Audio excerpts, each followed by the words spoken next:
While I am fully aware of the fact that there are no moral victories in the NFL, if you're a New York Jets fan, I don't know how you come away from this opening day loss and not have some pretty good feelings that you didn't have going in. I'm Glenn Norton with Jet Nation Radio and JetNation.com. Be sure to log into JetNation.com where you can register and become a part of what is the most active Jets message board on the web. A ton to cover. 34-32 heartbreaking loss. I get it. It sucks. You wanted the win. You looked good early on. And then some miscues, bite yourself in the, or kick yourself in the ass and kind of Jets stuff. We'll cover all that, right? The Xavier Gibson fumble was a killer. That fluke play. I mean, I thought Sauce was phenomenal. Sauce gets a PBU that gets batted off the receiver and then comes back to the guy that Sauce is defending, and it falls on his stomach while he's laying on the ground. And that's a completion. I mean, listen, some ridiculous stuff. Brandon Stevens. Okay, let me backtrack a little. And I'm trying to talk about everything at once. Jets lose 34-32 to the Pittsburgh Steelers. They had a lead, played well early on. Offensively, played well.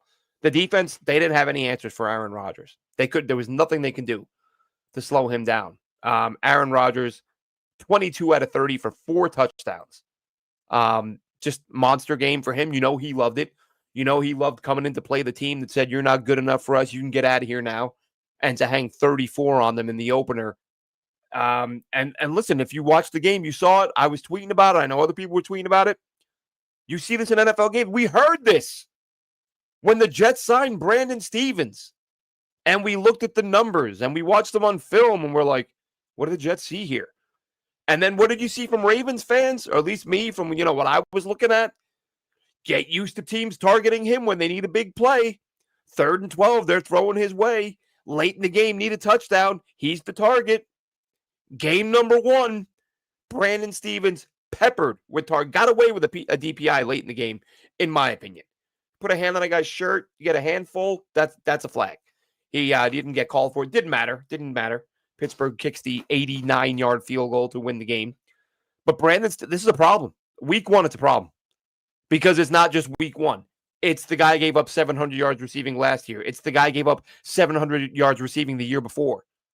Game 1 this year, just Aaron Rodgers just basically at one point went, just find that dude. Why in the world would I throw it anywhere near Sauce when I can just pick on this guy all day long?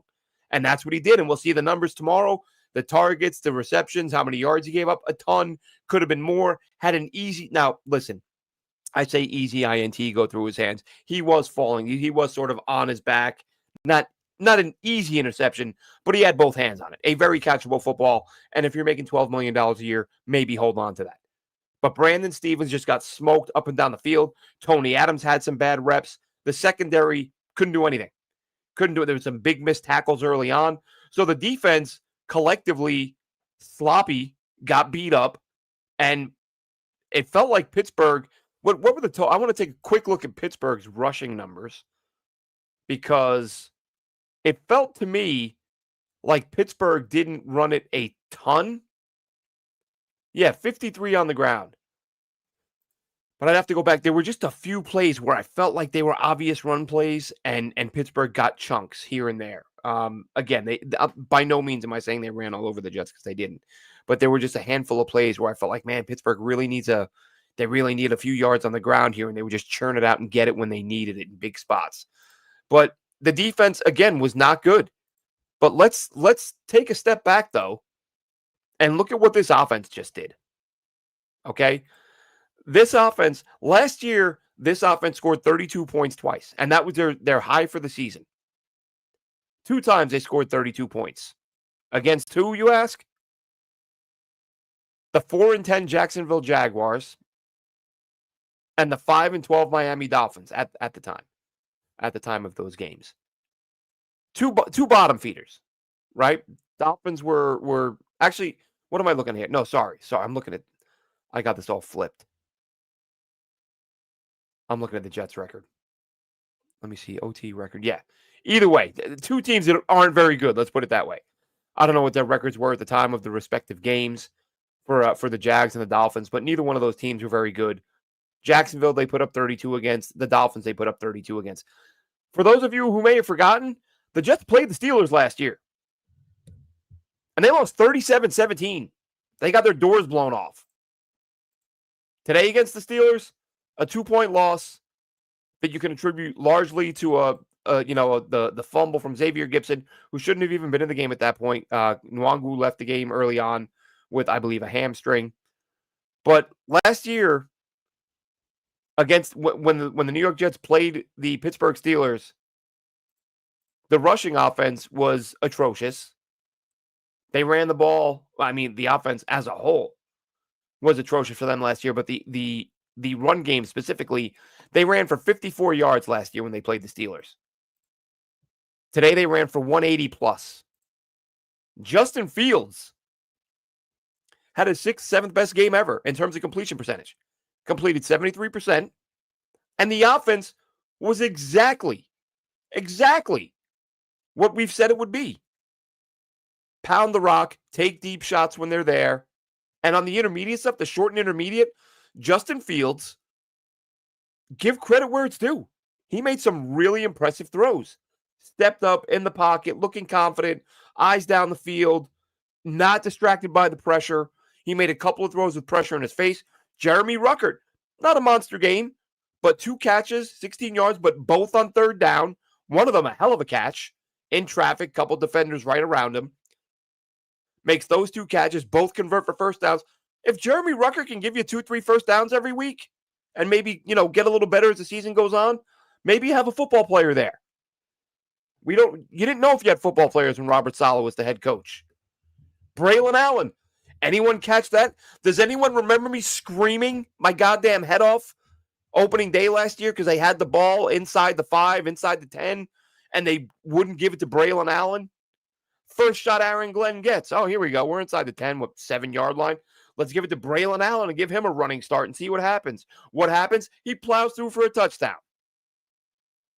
So, possibly my favorite part of the game. Wasn't even a football play. Jets had some extracurriculars, some pushing and shoving and fighting after a special teams play. Isaiah Oliver shoves the Steelers player after the whistle. Aaron Glenn runs 20 yards onto the field to get in his face and bark at him. What are you doing right now? We don't need stupid penalties. And I just watched that and thought, highlighted that. That's my play of the game. My play of the game is watching Aaron Glenn run 20 yards onto the field to get in a player's face for doing something he shouldn't be doing.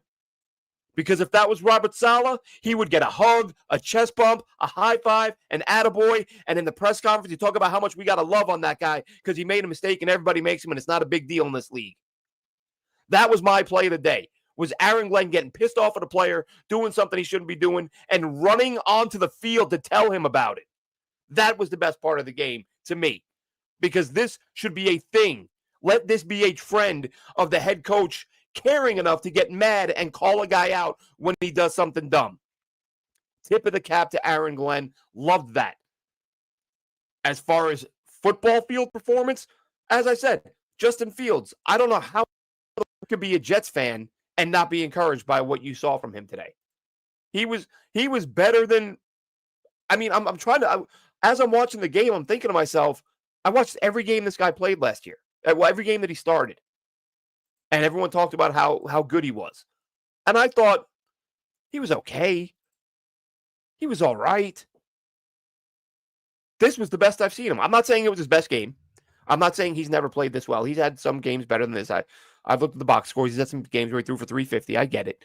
But for games that I've watched, in terms of confidence, in terms of poise, in terms of standing in the pocket, in terms of accuracy, I loved it. I loved it.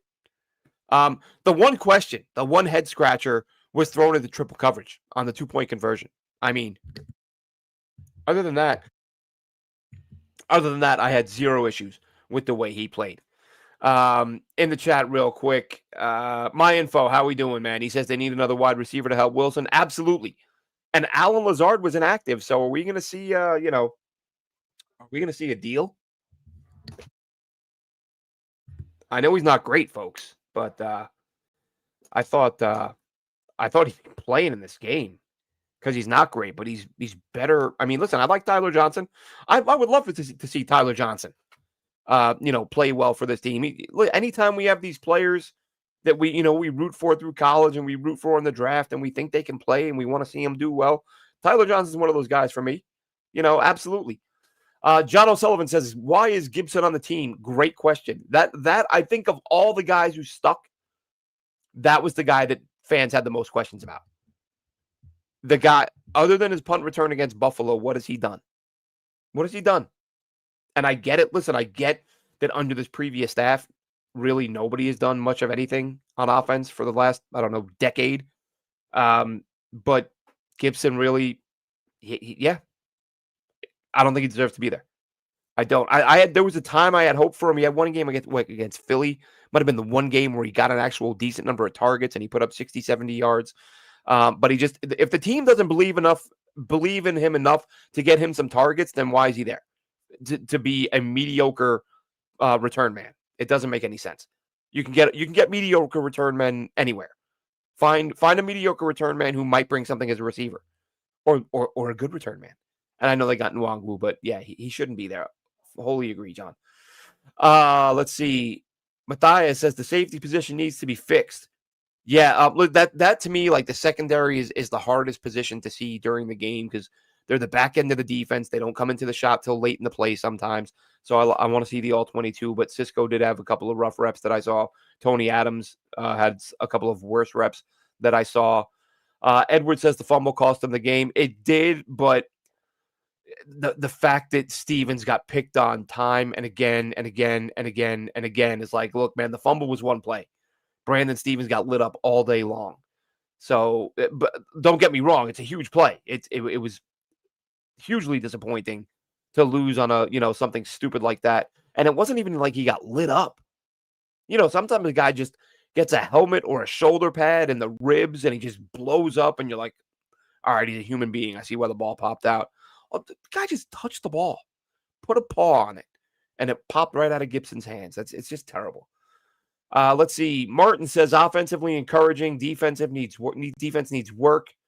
Couldn't stop the pass. Felt encouraged all game. Couple good trades could be a positive. Listen, this is the thing is they were, and I'm not saying they're going to win a ton of games now. I said 6 wins, but when I said the ceiling is 9 and there was a path to 9, that path got awfully clouded today. I was saying if the quarterback, mainly the offense being the biggest part of it, because Steve Wilkes, Aaron Glenn, they have the experience to run a defense. It was the fact that the O-line coaches knew, the tight end coaches knew, the QB coach has no success in his history, the offensive coordinators knew. It was like all of that. Like, what are the odds of all of these things coming together? I didn't love the chances of that, but the fact that it's the fact that they played as well as they did today in this loss, there's some encouraging stuff there, so I'm not as pissed off about this loss as I would be because there was, I said they would lose 17-10. I thought the defense would be much better than they were. And I thought the offense would struggle. Not because they don't have talented offensive players. I just thought too much going on, too much change, too many new guys to expect them to come out and play that well. KRZ says trade for Olave. Listen, I don't think, and other people have made this point, and I agree 100%. I don't see the Jets giving up any premium picks, which is what it would take to get Olave, because it's one game. And you need to see a full season of very good play from Justin Fields if you're going to get to the point where you say, we don't have to trade up for a quarterback. Because if Justin Fields goes out there and wins you 5 or 6 games and puts you in a spot where you're not in the top 3 or 4 where those quarterbacks are going to be, and you need to move up, you need to have those picks. And what I'm saying is if he plays well, but not enough to say he's our franchise guy. Now, if Justin Fields is lighting it up for the first 5-6 weeks, if he plays today like he did or if he plays the next few weeks like he did today, not next like 5, 6, like forget when the trade deadline got pushed back to now. But you've got more time now with these things. But if Fields is lighting it up, then yeah, you can say, hey, we probably don't need a quarterback. Let's make a move here. But luckily, you've got some good defenses coming up. So maybe Justin Fields is going to go out there. And listen, that's the other thing. And for those of you who've just joined in, I said it at the top. What's encouraging to me about this is a 32-point offense. An offense that put up 32 points. They did it twice last year, but they did it late in the year against the Dolphins and Jaguars. Nobody cared. Not very good teams. I think that, this week 1 against a Mike Tomlin coach team, the Steelers, they've got some players there. They've got history there. All they do is finish above 500 every single year. This isn't a doormat team in a game nobody cares about. So this was high level stuff to me. Let's take a look at the exactly what the numbers were. Real quick in the chat. Ed the Red says Gibson killed us with the fumble. If only Wilson held on to that ball before Ramsey. Yeah, listen, man, that's a hospital ball. Like I'm not going to kill a receiver because he gets hit by a truck as the ball arrives and it pops out. That's just physics. That ball's popping out 99 times out of 100. Let's see. Could have gone to full, for the kick. Yeah, look, if he does hold on, they win that game, or they have a good chance to win that game, but didn't happen, wasn't to be. I guess I'm not pissed off because I expected a loss, and I'm just encouraged because the offense was so much better than I expected it to be. This was sort of, this was like the offense, this is what I thought the offense would look like at midseason if everything went well. That's probably the best way to put it.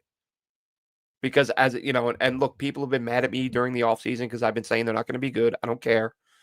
I'm looking at like, okay, what's the likelihood? And I said it a million times, right? If this coaching staff hits the ground running and they get it from day one, this team has a chance to be good. I'm like, but the odds of that happening, like, there's going to be growing. And listen, this is one game; they might get shut out next week. Not saying they will. Don't think they will. But I'm just making the point that right now this offense looks like what was in my mind the ideal scenario by sort of week 5 or 6.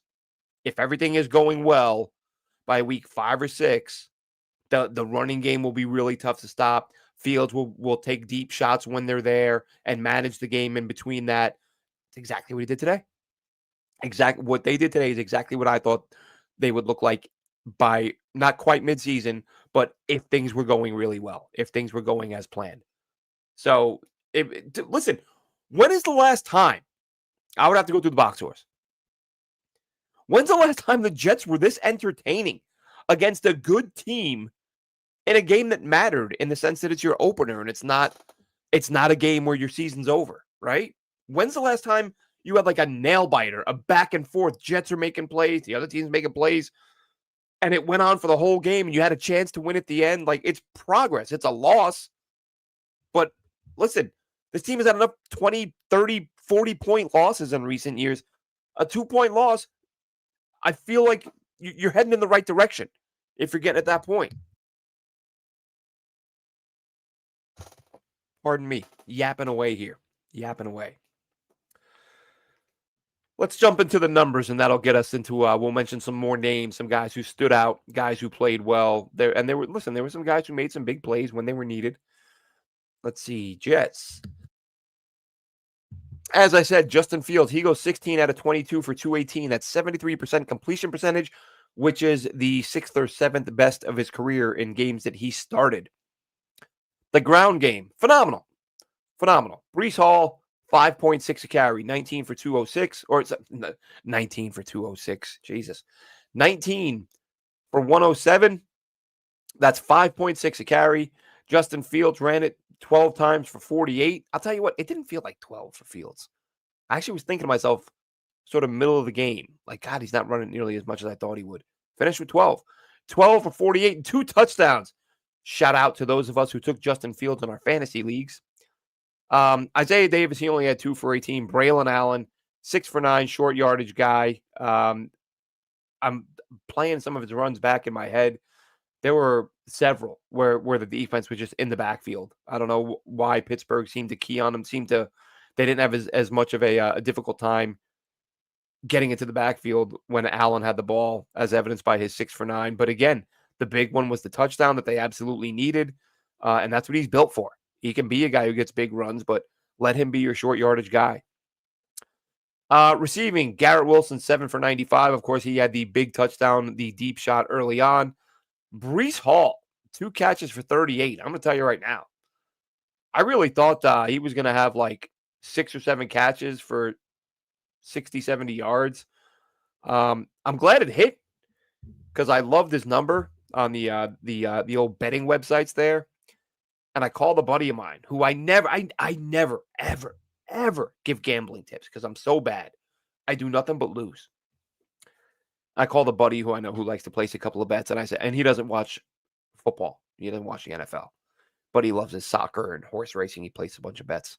I said, hey man, if you got a couple pennies knocking around, take this guy to go over 19 yards, even money. And I said, I think he'll do it before halftime. And he did. 2 for 38. He didn't catch another ball the rest of the day. That was it. He had one big catch to put him over. I would have felt bad if I had a friend lose some cash over that. Tyler Johnson, 2 for 31. Mason Taylor, 1 for 20. Josh Reynolds, 2 for 18. Jeremy Ruckert, breathe a little life into his career. It's 2 for 16, but listen, his career high in catches is 3.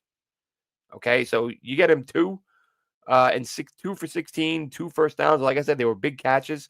Let him make some plays like that. Build some confidence. Help him hang around and hopefully get Jeremy Ruckert trending in the right direction. But as somebody said in the chat already, and as every Jets fan on the planet said through much of the offseason, they need to add another receiver. Let's see real quick in the chat again.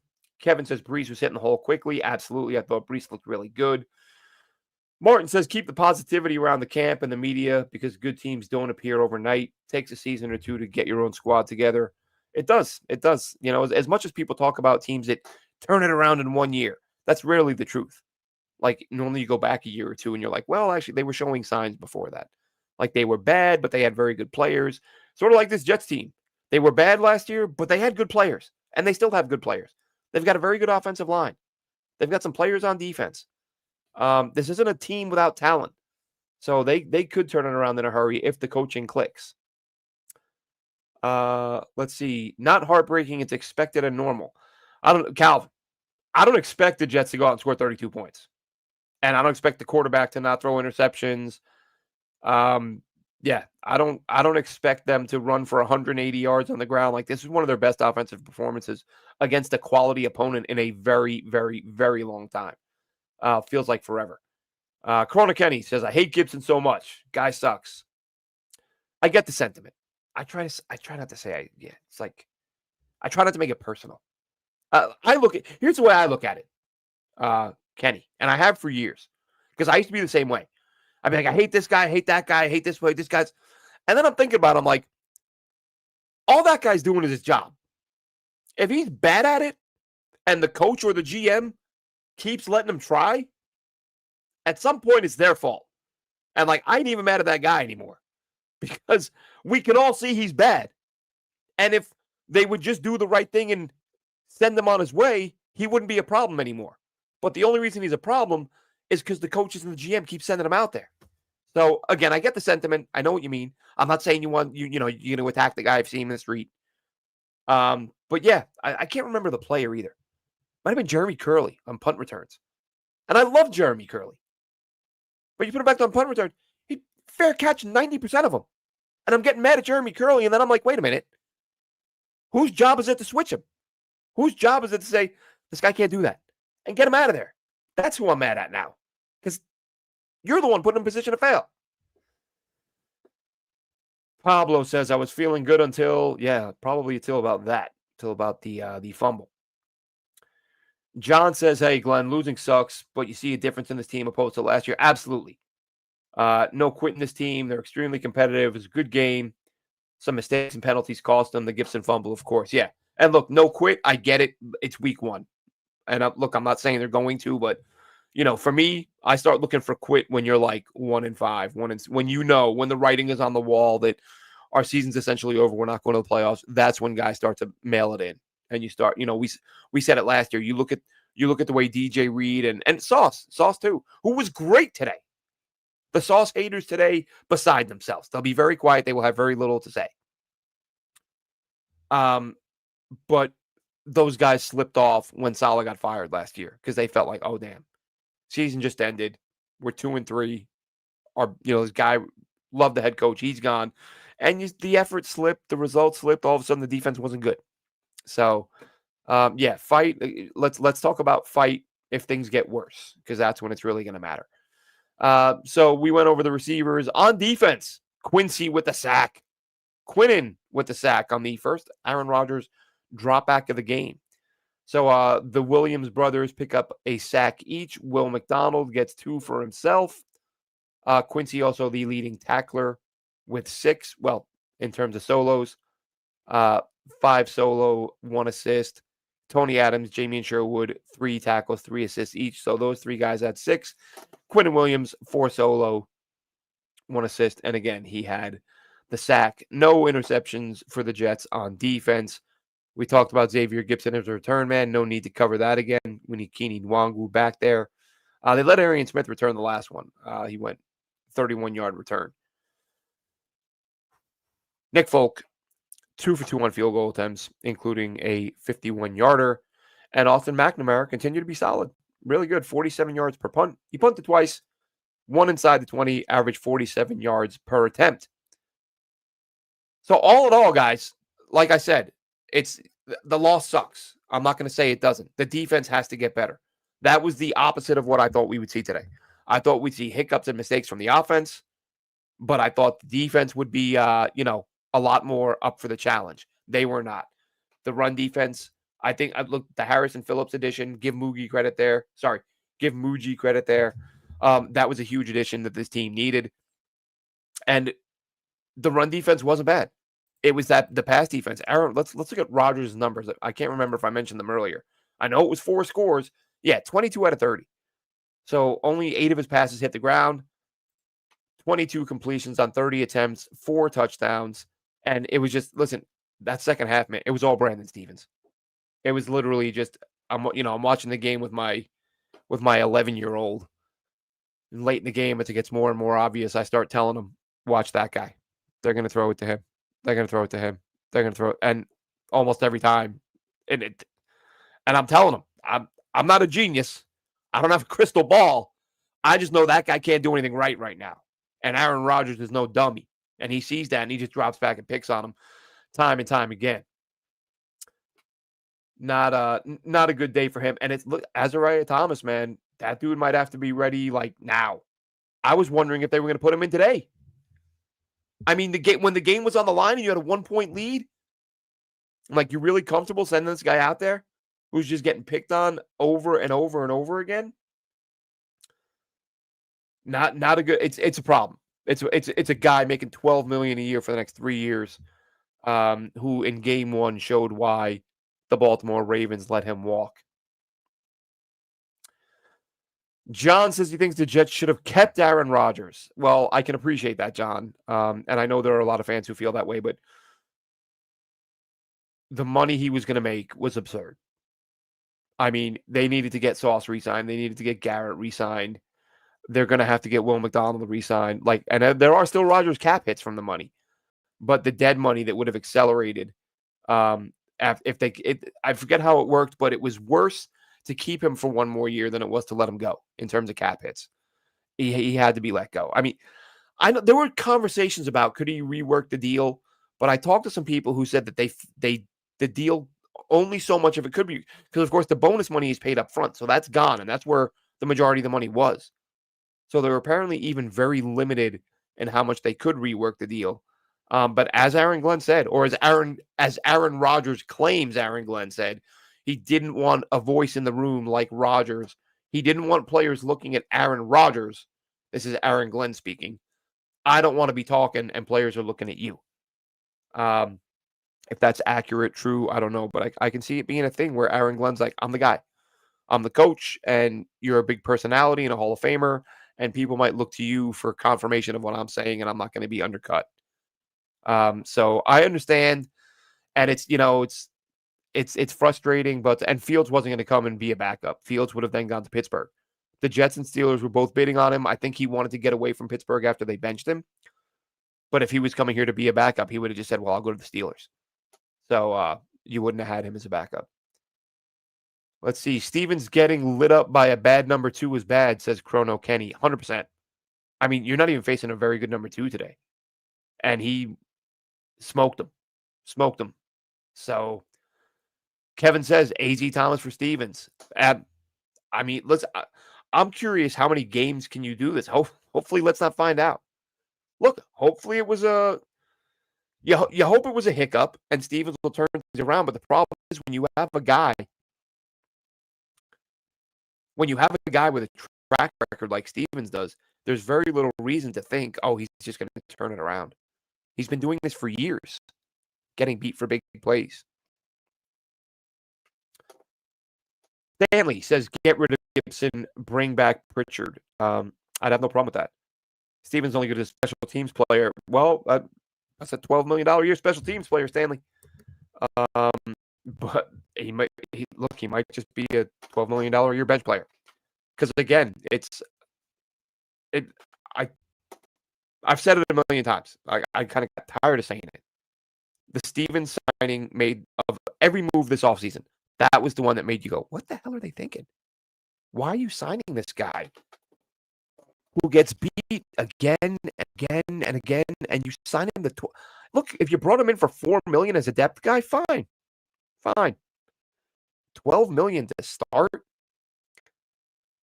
That's rough. I mean, God, it won't be as bad as the Tremaine Johnson deal, but at least Tremaine Johnson had years where he was a very good player. And, you're probably just hoping that he, continues, and he just declined so rapidly that was an awful signing.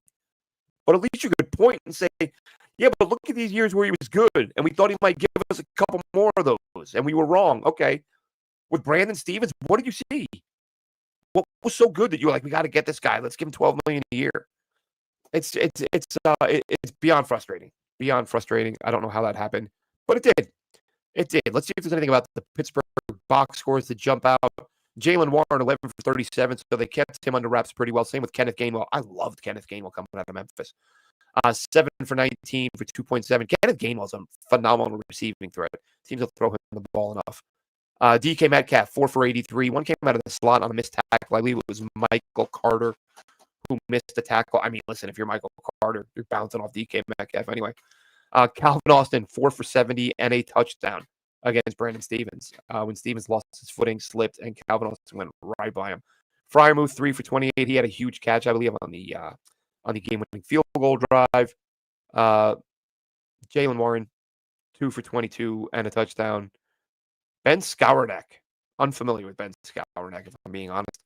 1 for 22 touchdown. He had the first Pittsburgh touchdown. Jonnu Smith, 5 for 15 and a touchdown. I feel like everyone had a touchdown. And Kenneth Gainwell, 3 for 4. Alex Highsmith had a sack in a big spot. Only sack of the day. In fact, offensive line, give them a ton of credit, man. 1 sack and 180 on the ground. Like, that's phenomenal. That's phenomenal. Justin Fields had time to throw, even with going with Tippmann at guard and Myers at center. They did a really nice job there. The AVT thing still sucks, but, it is what it is. Nothing you can do about that. But, by the way, give me a follow at JNRadio_Glenn. Go to jetnation.com and register to become a part of what is the most active Jets message board on the web, where I'm sure things are pretty... Actually, I'm curious. I haven't even had a chance to look yet because I watch the game, I take some notes, I watch the Aaron Glenn presser, and then I hop on here and talk to you lovely people. So I haven't hopped the forums on Jet Nation yet. I'm going to do that right after this because I'm sure there will be some strong opinions. But I think some people, I would imagine, folks are feeling pretty good, as they should be. And like I said, I opened by saying no moral victories, right? And I believe that. But to me, like, I view it from, if you're a coach, if you're Aaron Glenn, and you got people say, oh, it doesn't matter if it's 40-0 or 40-39. Yeah, it does. Because at 40-0, you got a whole lot more to worry about and a whole lot more to work on. At least if you're Aaron Glenn, you can go in there and say, all right, run game was everything we thought it would be, phenomenal. Just keep doing what we're doing. We don't have to change anything there. Passing game, Justin was phenomenal. Very good. Let's keep doing what we're doing. That's right. That's good. Defense, what do we have to tweak? What do we have to change? What are we doing wrong? Are the coaches right and the players are making mistakes? Or are the coaches not putting players in position to succeed? There's more work to be done when you're a disaster on all fronts. If you're doing some things well, there's not quite as much time to spend on those things, and you can focus on the problem areas. And I've had these discussions with people in years past. And people get all aggravated. Oh, no more victories. Stop pointing out positives. There's no more victories. Look, if there's some things that are going well, they don't have to fix it. The fewer things you have to fix, the more time you have to work on the things you do have to fix. So that's all I'm saying, is that keep doing what you're doing on the ground game. Keep doing what you're doing with Justin Fields. Whatever you've been doing from now or from the start of camp up until now, today looks like it's working. So keep it going. But on defense, Josh Allen's up next. Joshua Allen and the Buffalo Bills. That will obviously be a very tough one. Stanley says we need Mosley on defense. I disagree. I think Sherwood's ready for it. I think Sherwood, and we saw it from him last year. That's why they paid him all that money. They saw on film what he did, and they did a nice job there.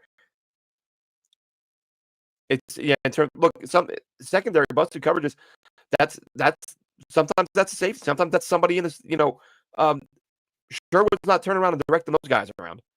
I would imagine Cisco's calling the, running traffic back there. I'm trying to think. Yeah, I think Tony Adams did last year. I forget, but I would imagine Cisco, being the more veteran guy, is the guy directing traffic for the secondary. But either way, I don't think CJ Mosley would have mattered in this. I think Cisco I think Sherwood has been ready for a long time. I think he showed that last year. I don't think there's a problem with that. And I actually saw somebody do a piece recently. I forget who it was. Excuse me. I saw at least one article that talked about how the transition was smooth last year from Mosley to Sherwood in terms of directing traffic. He had a couple years to sit behind Mosley and learn. And again, you're talking Aaron Glenn, a defensive guy, watched him on film and thought, "Hey, this guy, like he's ready. He can do this." So I get the frustration. Anxious to see the all 22, see what went right, what went wrong. But look, the bottom line is, folks, there are things that I really thought going into this game, they're going to play, they're going to lose. I'm going to do the show. We're going to talk about a 17-10 or a 20-13 loss where they had one touchdown drive and a lot of sloppiness and a lot of questions. None of that. Offensively, for the most part, well-oiled machine. Everybody did their job. You had your starting back over 5 yards of carry, which is fantastic. You need another receiver. There's no getting around that. I said the stats earlier. What did Josh Reynolds have? Josh Reynolds have one catch. I can recall one catch for about 9 yards. I know I've already said it. Josh Reynolds, 2 for 18. I went for 9 each. I can only remember one off the top of my head. Stanley says lots of busted coverages. Yeah. But again, a lot of that was, look, Stevens is not good. And they're going to have to address that. They're going to have to fix that. It's not something, again, and I said after the signing and the Azariah Thomas pick that I don't think Brandon Stevens is going to be the starter throughout the season. I think at some point in the season, we're going to see Thomas take the starting job. I didn't think we were going to be having that conversation after week 1. I thought like week 5, 6, after a couple of bad games, but Stevens wasn't bad. He was atrocious. It was inexcusable. You can't. I mean, when it becomes that obvious, when an offense just says, just keep finding that guy and throwing the ball down the field in his direction, and good things are going to happen. And he's right. Good things keep happening. Then he got flagged. He did, and he got burned a bunch. So you don't think Josh Allen and the Buffalo Bills are looking at that dude like, oh, week 2, that's going to be fun. Like, AR just threw 4 touchdowns. I'm going to put up 6 on that guy. So we'll see what happens there. They do have, again, you've got Thomas back there. You've got Stiggers. I hate that they let go of JBC, but they did. It's done. I thought, after the Stevens signing, I said I would have kept Eccles. I think Eccles is a better player than Stevens. So we will see. We've got lots of football left, obviously. And hopefully more like this with the Jets coming out on the winning end, but just play some quality, entertaining football, physical football, cut down on the mistakes, clean up what was the penalty count? I forgot to check the penalty count. Penalties. Yeah, still too many. I mean, I knew they had too many. I didn't know if it was like 6 or 8 or 9. I knew it was yeah, it was 7. 7 for 79. I would have guessed like 6 for 70 plus. So it was 7 for 79. And look, Pittsburgh was clean. 4 flags, 39 yards. You can live with that. The Jets, 7 penalties for 39 yards. And of course, the lost fumble. Absolutely gut-wrenching. But as I said, 180 plus on the ground, 182 total. Jets were 6.4 yards per play. The Steelers were 5. Steelers couldn't get much going on the ground, but the Jets could not slow them down through the air. Let's see. Chuck Clark and DJ Reed, both players we had made plays. DJ Reed. Oh, you mean in their game? Because Chuck Clark played against the Jets tonight. DJ Reed. Where did he go? Detroit. I haven't really seen much of any other games. I did see Tyreek Hill on the Dolphins sideline yelling and screaming when the Dolphins were down by 17.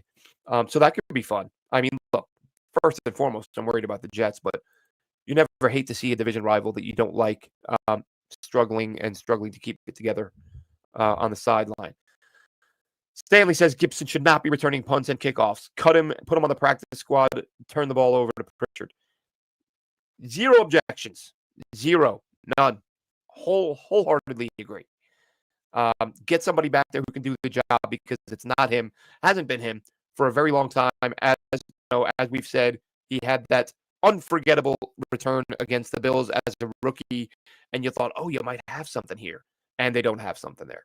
I would happily move on from him, put him on the practice squad, whatever. But let's see what, like I said, move him. I'm just thinking about the receiver room in general. They got to make a move, and if they don't, I mean, get Arian Smith on the field. Lazard not playing is weird. Like I said, unless there's a move brewing, because he is not great, but he's as good as everyone else that was on the field tonight. And it would have given them another sort of big target for Fields to throw to. So we'll see, folks. Lots to talk about this week. We will talk about the All-22 once we watch that. As I said earlier, give me a follow at JNRadio_Glenn. Give us a follow at Jet Nation, Twitter, Instagram, all that good stuff. We will be back throughout the week once we get a film review done. Probably rewatch the game tonight a couple of times and look for anything that jumps out that we may have missed on the first watch. But the season is here, folks. The season is here. The Jets were, at the very least, entertaining. Didn't embarrass themselves. Baby steps. I'm less agitated watching the game. I was entertained and had some things to be encouraged by. First and foremost, the quarterback play. That was huge. Tip of the cap to Justin Fields. Deserves all the credit in the world for the way he played tonight. Plenty of doubters about him. I've said a million times over. Hugely talented guy, but definitely some questions about the way he's produced up to this point. I think it's a pretty fair assessment. He has a ton of talent. He has been questioned. Look, you don't play on 3 teams in 3 years if you're not having questionable things going on as a young quarterback in this league. But tip your cap to Justin Fields. Tip your cap to that offensive line. Defense has to fix it, has to get it together. Tony Adams, Stevens on the boundary, maybe, whether it's Azariah Thomas or Stiggers. I don't know that Stiggers is ready, but another week or two like that. How many can you do? If you're Aaron Glenn, how many times can you send Stevens out there if you're seeing that happen every week? It hasn't this year. We're 1 week in, but with the Ravens, punching bag. The guy was a punching bag. Aaron Glenn's got to do something about it if it continues. That'll wrap this one up for us, Jets fans. Thanks so much for tuning in, checking us out. We will be live throughout the week, covering all aspects of this week, of this game, and previewing the Buffalo Bills. Have a good one.